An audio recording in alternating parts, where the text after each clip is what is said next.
Hello students, आज की video में हम बात करने वाले हैं पास्ट परफेक्ट कंटिन्यूअस टेंस के निगेटिव सेंटेंस के ऊपर कि पास्ट परफेक्ट कंटिन्यूअस टेंस के निगेटिव सेंटेंस को किस प्रकार बदलते हैं, किस प्रकार हिंदी वाक्यों को इंग्लिश में बनाते हैं, साथ ही साथ किस प्रकार निगेटिव वाक्यों को अफर्मेटिव में और अफर्मेटिव वाक्य को निगेटिव में चेंज करते हैं।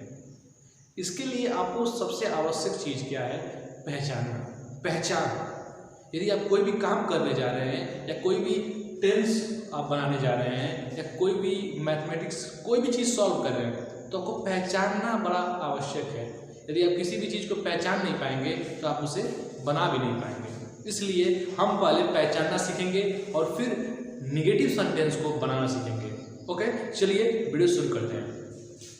Past perfect continuous tense. Past perfect continuous tense past tense का चौथा रूप है, ये आपको पता है। नहीं पता है तो इसको ध्यान में रखिए। Past perfect continuous tense past tense का चौथा रूप है।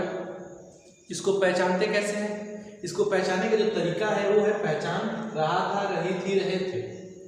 रहा था, रही थी, रहे थे, लेकिन समय के साथ। लेकिन समय के साथ इस बात का आपको ध्यान देना है, क्योंकि पास्ट कंटिन्यूअस टेंस में क्या होता है? रहा था, रही थी, रहे थे रहता है, लेकिन समय नहीं रहता है। लेकिन but past perfect continuous tense में रहा था, रही थी, रहे थे के साथ क्या रहता है? समय रहता है, समय दिखता है, तो वह होता है पास्ट परफेक्ट कंटिन्यूअस टेंस। अगला है कि यदि हम किसी भी सेंटेंस को पहचान लेते हैं, हमने पास्ट परफेक्ट कंटिन्यूअस टेंस को पहचानना सीख लिया कि वाक्य के अंत में, क्रिया के अंत में रहा था, रही थी, रहे थे दिखेगा।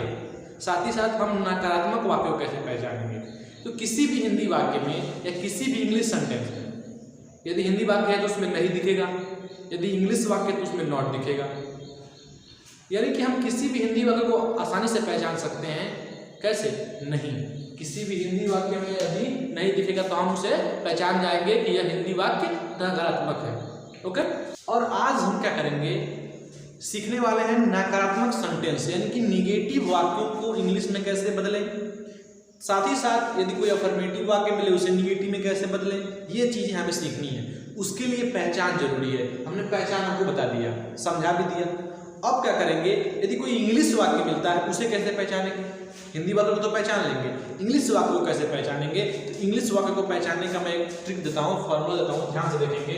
वो है सब्जेक्ट। किसको? निगेटिव को पहचानने का तरीका। किसको? निगेटिव सेंटेंस को। उसके लिए आपको ये फॉर्मूला याद होना चाहिए। Subject plus had plus not plus be plus main और की फर्स्ट फॉर्म में ING प्लस ऑब्जेक्ट है, इसको ध्यान देखेंगे। ऑब्जेक्ट, उसके बाद सिंस या for plus time plus other. यदि कोई भी नकारात्मक सेंटेंस यानी कि निगेटिव सेंटेंस इस फार्मूले को मैच करता हुआ यानी कि इस फार्मूले के अकॉर्डिंग बना हुआ मिलता है तो वह English sentence past perfect continuous tense का नकारात्मक सेंटेंस कहलाता है।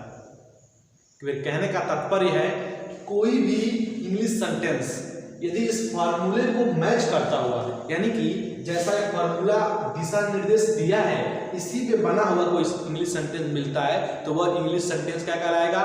पास्ट परफेक्ट कंटिन्यूअस टेंस का नकारात्मक यानी कि निगेटिव सेंटेंस कहलाएगा। यानी कि इंग्लिश को आप पहचान लेंगे किसकी मदद से? इस फार्मूले की मदद से। चलिए एक हिंदी वाक्य लेते हैं एग्जाम्पल, और उसकी मदद से मैं आपको समझाता हूं कि किस प्रकार हिंदी वाक्य को पहचानेंगे और किस प्रकार उसी हिंदी वाक्य को इंग्लिश में बदलेंगे, चेंज करेंगे। ओके, आप इस फार्मूले का स्क्रीनशॉट ले लीजिए इस एग्जाम्पल की मदद से, यानी कि इस हिंदी वाक्य की मदद से पहचानना और बनाना, हिंदी वाक्य को इंग्लिश में बनाना सीखेंगे। चलिए बनाते हैं। पहले क्या करेंगे कि कोई भी हिंदी वाक्य आपको मिलेगा तो आप उसे पहले एक बार पढ़िए। कोई भी हिंदी वाक्य मिले ना उसे एक बार आप पहले पढ़िए। जब पढ़ने से पता चलेगा कि यह हिंदी वाक्य आखिर में किस रूप में है। तो इसको पढ़ते हैं। बच्चे 2 घंटे से मैदान में फुटबॉल नहीं खेल रहे थे। नहीं खेल रहे थे, नहीं खेल रहे यानी कि नहीं आ गया, यानी कि ये निगेटिव वाक्य है। क्या है?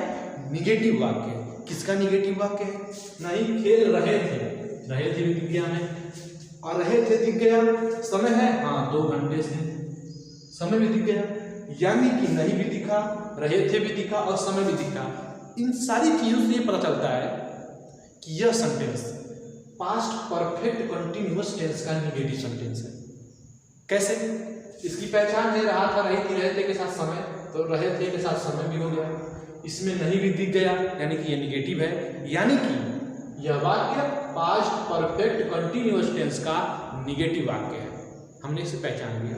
अब हम इसे इंग्लिश में बदलेंगे, चेंज करेंगे। कैसे चेंज करेंगे? इसके लिए एक ट्रिक है, और उस ट्रिक के लिए आपको 3 चीजें बहुत ही आवश्यक है, इंपॉर्टेंट फॉर 3 टेक। और ये 3 चीजें इंपॉर्टेंट इसलिए हैं कि यदि आप किसी भी हिंदी वाक्य में ये 3 चीजें ढूंढ लेते हैं और इन 3 चीजों को पहचान लेते हैं, तो आपको जो टेंस बनाना है वो चुटकियों में आ जाएगा।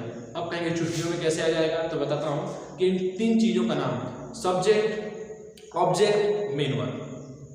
जैसे यदि किसी भी इंग्लिश सेंटेंस या हिंदी सेंटेंस में आप सब्जेक्ट, ऑब्जेक्ट और मेन वर्ब ढूंढ लेते हैं, तो उस इंग्लिश सेंटेंस को पहचान भी जाएंगे, साथ ही साथ उसे किसी में चेंज करना है वो भी सीख जाएंगे। यानी कि किसी भी हिंदी सेंटेंस को पहले आप पहचानेंगे और उस हिंदी सेंटेंस में या इंग्लिश सेंटेंस में 3 चीज ढूंढेंगे। हमें इस हिंदी सेंटेंस को, हिंदी वाक्य को इंग्लिश में बदलना है, चेंज करना है, तो इसमें हम 3 चीजें ढूंढेंगे, सब्जेक्ट, ऑब्जेक्ट, मेन वर्ब। चलिए ढूंढते हैं। सब्जेक्ट क्या होता है? सब्जेक्ट यानी कर्ता। ऑब्जेक्ट क्या होता है? ऑब्जेक्ट यानी वस्तु।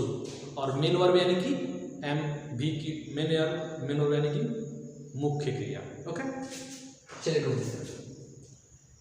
बच्चे 2 घंटे से मैदान में फुटबॉल नहीं खेल रहे थे। पहले ढूंढेंगे सब्जेक्ट। सब्जेक्ट यानी कर्ता। 2 घंटे से मैदान में फुटबॉल नहीं खेल रहे थे। कौन? बच्चे। बच्चे काम को कर रहे हैं, बच्चे खेल रहे थे, तो बच्चे क्या हुए? बच्चे हुए वाक्य का सब्जेक्ट, कर्ता। लिख दिया हमने सब्जेक्ट। अगला है ऑब्जेक्ट। ऑब्जेक्ट यानी वस्तु। इसमें आपको कोई वस्तु दिख रही है? हाँ, फुटबॉल एक वस्तु दिख रही है, यानी कि फुटबॉल क्या हुआ वाक्य का? ऑब्जेक्ट।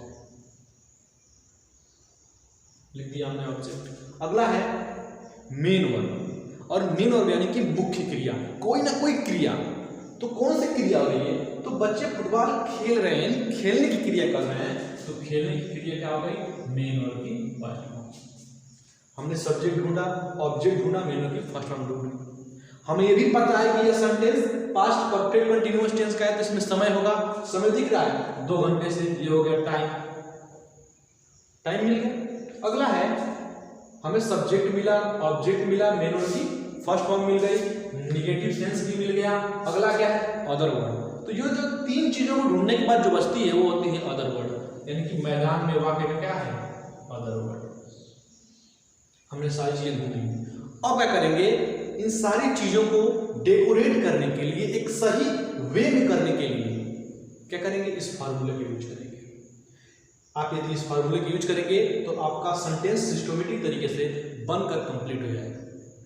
तो पहले आपको हिंदी वाक्य को पहचानना है, उसके बाद आपको हिंदी वाक्य को, इस चीजों को ढूंढनी पड़ेगी, सब्जेक्ट, ऑब्जेक्ट, मेन वर्ब। जब ये चीजें ढूंढ लेते हैं तो जिस रूप का वो सेंटेंस है उसी रूप का फार्मूला भी आपको पता होना चाहिए। और ऊपर निगेटिव का फार्मूला हमने लिख दिया है, इसी फार्मूले के अकॉर्डिंग एक हिंदी वाक्य इंग्लिश में चेंज होगा। चलिए चेंज करते हैं। सब्जेक्ट, वाक्य का सब्जेक्ट क्या है भाई? बच्चे। तो लिख देंगे बच्चे, यहाँ पे लिख दिया हमने चिल्ड्रन। एक काम हमने खत्म कर लिया। अगला क्या है? हैड और नॉट। हमारा सेंटेंस निगेटिव है, तो क्या लगाएंगे? Had not. लगा दिया हमने had not. Children had not. आगे क्या है? बीन। लगा देंगे यहाँ पे बीन, लगा दिया हमने। Children had not been. उसके बाद क्या है? मेन वर्ब की फर्स्ट फॉर्म। तो मेन वर्ब की फर्स्ट फॉर्म हमने ढूंढ रखी है, खेलना, यानी कि प्ले। और प्ले में क्या लगेगा? आईएनजी, क्योंकि ये फार्मूला भी कर रहा है कि मेन वर्ब की फर्स्ट फॉर्म में आईएनजी लगाइए, तो लगा देंगे हम लोग आईएनजी। लगा दिया। Children had not been playing, हो गया। अब क्या कर रहा है फार्मूला? ऑब्जेक्ट। तो वाक्य का ऑब्जेक्ट कौन है? ढूंढ रखा है हमने फुटबॉल, लिख देंगे फुटबॉल, लिख दिया हमने फुटबॉल। अब क्या कर रहे हैं फॉर्मूला, सिंस या फॉर, इस दोनों में से कोई एक लगाएंगे। तो मैं भी बता दूं कि सिंस किसके साथ लगाते हैं, फॉर किसके साथ लगाते हैं, ठीक है। सिंस लगाते हैं निश्चित के लिए जो चीज फिक्स हो, और फॉर लगाते हैं अनिश्चित के लिए जो चीज फिक्स नहीं हो। यानी कि बच्चे 2 घंटे से खेल रहे हैं, ये फिक्स नहीं है कि बच्चे किस 2 घंटे से खेल रहे हैं, लेकिन बच्चे सुबह से खेल रहे हैं, ये फिक्स है कि बच्चे सुबह से ही खेल रहे हैं। तो जब फिक्स होगा तो सिंस लगाएंगे, जब फिक्स नहीं होगा तो फॉर लगाएंगे। चलिए यहाँ क्या लगेगा, फॉर लगेगा, लगा देते हैं फॉर। फॉर लगा दिया सिंस फॉर में से। अब क्या बचा, टाइम। टाइम क्या है, 2 घंटे से, क्या है 2 घंटे से, 2 घंटे यानी कि फॉर 2 आवर, फॉर 2 आवर्स। उसके बाद क्या है, अदर वर्ड। वाक्य में अदर वर्ड दिख रहा है आपको, हाँ वाक्य में अदर वर्ड है, मैदान में नहीं है तो नहीं लिखेंगे, वाक्य में अदर वर्ड है, लिख देंगे इन द फील्ड। हमारे हिंदी वाक्य इंग्लिश में चेंज हो गया, बदल गया। साथ ही साथ आप क्या करेंगे, 1-2 हिंदी वाक्य लेंगे और उन हिंदी वाक्यों को इंग्लिश में चेंज करेंगे। कैसे चेंज करेंगे, इस फार्मूले का प्रयोग कर। साथ ही साथ आप क्या करेंगे, इस ट्रिक को फॉलो करेंगे। किसी भी हिंदी वाक्य को पहचानेंगे, किसी भी हिंदी वाक्य को पहचानेंगे, उसमें 3 चीज ढूंढेंगे और ढूंढने के बाद उसी रूप के फार्मूले का यूज करेंगे उसे बदलने के लिए। यदि आपने इस ट्रिक के माध्यम से कुछ सीखा है तो वीडियो को लाइक जरूर कीजिए और मेरे चैनल को सब्सक्राइब कर लीजिए, जिससे कि मेरी अगली वीडियो की नोटिफिकेशन आपके फोन पे चली जाएगी। साथ ही साथ इस ट्रिक को, यदि आपको ये ट्रिक अच्छी लगी है तो अपने फ्रेंड को जरूर शेयर करें, जिससे आपका फ्रेंड भी ये ट्रिक सीख पाएगा। मिलते हैं अगली वीडियो में।